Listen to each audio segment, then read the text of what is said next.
19 and an unprecedented global shutdown. We were going stir-crazy after a brief timeout. After lockdowns ended, my family and I went on vacation. It was wonderful, so we visited a local state park 3 or 4 hours away. I didn't like our Airbnb when we arrived, even though it seemed okay online. It was an old, lonely cabin in the woods, more rustic than I wanted owing to mosquitoes. My husband said it was all right, not sensing my sensitive energy. I didn't want to stay. Even though we attempted to enjoy our vacation, a tiny fight my spouse created during the day disturbed me more than it should have. Though it wasn't important, I was upset. The negative atmosphere in the home seemed to amplify my negativity, making me angry even before bed. Refusing to kiss my husband goodnight, I went to bed angry. Due to the home's uncomfortable atmosphere and my sensitivity, I had problems sleeping. Even though I meditated, I fell asleep. The next morning, I felt discomfort in my bikini and realized I had been bitten by a spider in bed. Never previously had I experienced this. My spouse said that he had been bitten by spiders before. I tried to stay optimistic. Since it wasn't that bad, I didn't want to waste time at the doctor while on vacation. So we spent our holiday without medical attention. I put it off when we got home because I was uncomfortable, but I tried to stay cheerful. I Googled spider bite treatment, and local doctors aren't prepared because it's rare. They frequently provide antibiotics. I took natural antibiotics at home. As a holistic healer, I detoxed using herbs and supplements because I hate drugs. Using charcoal and a drawing salve internally, I removed poison. I think those items saved me. I felt confused as time went on. Around day 6 or 7, I felt flu-like, sluggish, and depleted. I felt completely different. I was home fighting to do my normal stuff. As a mother, company owner, and housewife, I couldn't do it. Had to lie down. I felt like my life was being drained. I was fatigued. My body was achy and feverish, like a bad illness. I said, I'm going to go lay down in bed and try to meditate and rest. My near-death experience happened in my bedroom. I felt unconscious, scared of what was going to happen. And I thought, maybe it's too late. Maybe I am dying now, and I should have had it looked at. I should have gone to the doctor. Or maybe it's fate, and now is my time. I'll pray and meditate. I saw energy balls, spheres of light, coming out of me as I fell asleep. This may have been my soul leaking out. I reviewed my life, starting with gorgeous landscapes that reminded me of why I wanted to live, my children, my life's beauty. But suddenly it changed. It revealed me that I was upset because of so many wrongdoings, betrayals, and abuse, especially from my violent narcissist father. Personally, I didn't think he deserved forgiveness for that much. I couldn't understand some things, making it hard to forgive and let go. This showed that I still hated my father and hung on to unforgiveness, even despite my marriage's difficulties. God had to teach me that my fury was blinding and poisoning my soul, worse than the spiders. This incident made me appreciate my life and realize that even that spider bite was a privilege. It gave me insight, comprehension, and new dimensions. Despite thinking I wasn't taking my life for granted, we sometimes miss key viewpoints. It was like viewing my life from the outside, seeing how I looked when irritated or enraged. I didn't like that self. I'm grateful about my spider bite. It was probably a brown recluse, we later learned. My flesh was eaten away at the biting place, so I saw a doctor. It was terrifying, and I took pictures. Thankfully, my scar is little and discreet, else I'd expose it. While getting my mail, I chatted with my neighbor, an elderly woman across the street, about my experience. I had to inform her.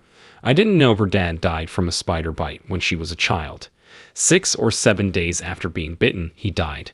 My jaw dropped. It was about the time of my near-death experience. Knowing her tale and comprehending my purpose here made me feel even more lucky and protected. Another intense out-of-body experience in 2016 taught me my role on Earth. It happened in my bed at home around 3 o'clock or 4 o'clock a.m. Alexa started playing a Tibetan chant as I was listening to meditation music. I hadn't explored mantras previously. I couldn't grasp it at first. Although this music sounded great, I was going to turn it off since I felt it could keep me awake. However, it deeply relaxed me. The more I listened to this wonderful song, the more I understood Tibetan. Come home. I've always searched for home. I've never felt at home or as though I fit in. I've been shunned and hated for being myself and expressing myself differently. I sometimes felt like an outsider growing up. However, this music called me home. Listening made me vibrate tremendously. It was so intense that my body seemed to implode, and I returned to dust, the stardust we all come from. Despite being blind and bodiless, I glanced at myself. I was pure light. A gateway above me swept me through at the speed of light, taking me across the cosmos to the galactic center. The Creator stood before me. Another feeling, like Sazio, a frequency of pure, unconditional love, was present. Only in these occasions have I felt such deep and magnificent love. Before feeling love fill your soul, it's hard to understand. Unmatched, the Creator's might of the universe. As I listened and felt this pure love, serenity, and pleasure, I saw other small stars like me compared to the Creator's explosion. These tiny lights united with the Prime Creator. Later, I was called over and united with the Creator. I had read about oneness in Buddhism and elsewhere, but to feel and experience it was unimaginable. To finally be home and accepted makes me feel lucky. It's a big change from my past of never feeling loved. My parents didn't know how to love me, and I've struggled to find pure love in a society where people have lost who they are and where they came from. Love. Sorry, but I felt at home in this oneness. My agony vanished. I was thrilled to be rid of Lyme disease agony. I was informed my mission was to share this experience and tell people that God is love, and we are love in this space. Our hearts are pure love, sparks, fractals of the Creator, here to pretend to be human. This illusion obscures our true love, so we forget it. I and those who share this message are not special. Everyone is special. I wasn't aware of my ideal love.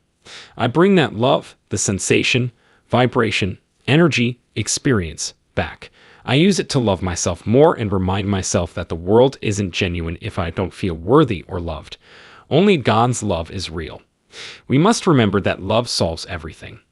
True love requires loving our adversaries, ourselves, and all of ourselves. I've learned to embrace my shamed and rejected portions. Even those aspects need affection. We don't need perfection to be loved. Religious people often misunderstand this. Humans create religions, not God. Anything that prevents you from loving, understanding, and forgiving your neighbor isn't from God. The love you show the world matters. I'm teaching love while learning to love myself. A lifelong journey. As we forgive one another and ourselves, we can love ourselves for who we are, not what we've done. Many love for the wrong reasons. Most people don't know their worth.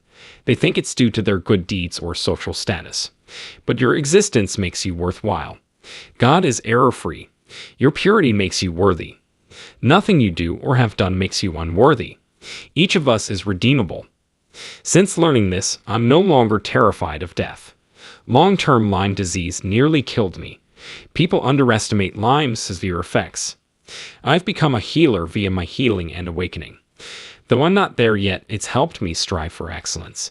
I think this trip is for everyone.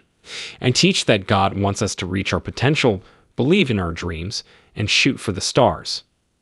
My passions and dreams are back. I often question, when did you stop dancing?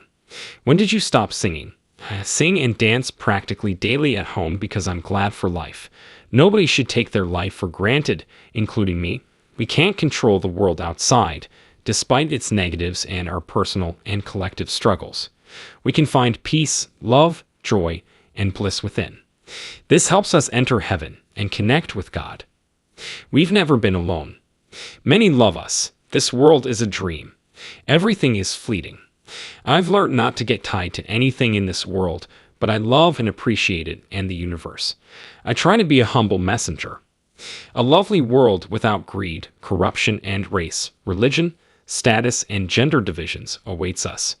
False illusions. We are one. No ethnicity or religion is superior.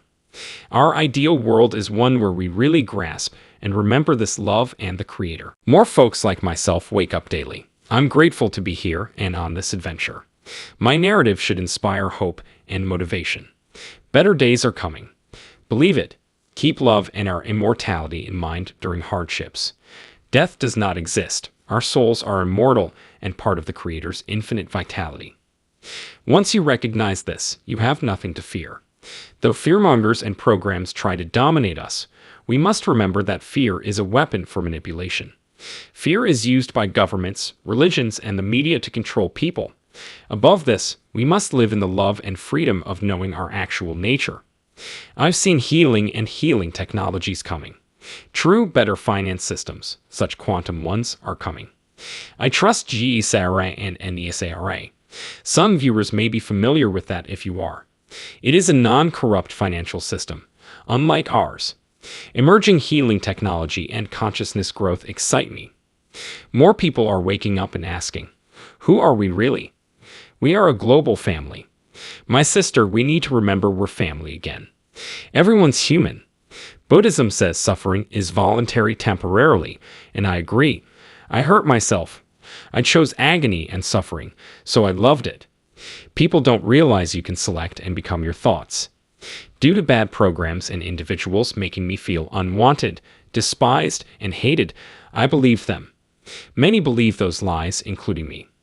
As a victim, you think like one. That mentality was a major obstacle. I was unwell, had a family that didn't love me, and was a single mother.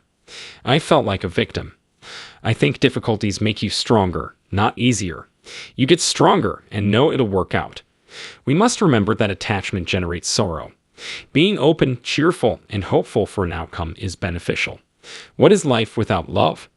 We all need the ultimate. We're here for love. I transformed my pain into purpose. My purpose is love, but like snowflakes, we shall form it into our own mission. Each of us has a purpose. Follow your deepest desire and stay in the love frequency to manifest miracles and transform your reality to the highest timelines. On my path to healing, I sought more keys and techniques to relive these events. I meditated more with mantras. Everything was divinely planned. Alexa started playing this Tibetan tune on purpose. A key opened the portal. I've discovered there are numerous keys. I didn't die to get to paradise in my prior experience. Some people, especially yogis and gurus, have out-of-body experiences or astral transit to heaven. I've visited 3 heavens since then. Each person's heaven is unique, thus a bad experience in the hereafter is only a lesson. My near-death experience was mostly positive and benefited me. I attempt to turn any negative experience into a positive, transmute it, and learn from it. My biggest takeaway is that God is neither spiteful or judgmental. My Christian upbringing gave me this outlook. I've always sought answers and studied various religions to explain why I became sick and had a horrible childhood and adulthood. Many members in my family were blessed, but I never understood this growing up. I never learned to love myself, and my work showed that this is a global issue. Most people never learn to love themselves or their loved ones unreservedly. My experience is that love answers all questions. It may sound corny, but it will alter your life. My life will change because I've learned to live. Depressed and feeling unworthy, unloved, and undesired for most of my life, I wasn't living. I want everyone to know they are loved and wanted. Stop criticizing your history and mistakes. My father still abuses me verbally and never apologizes.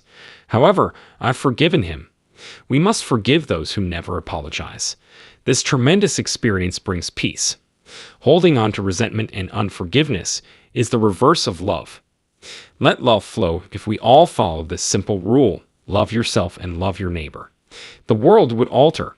We alter the world and make love our religion this way.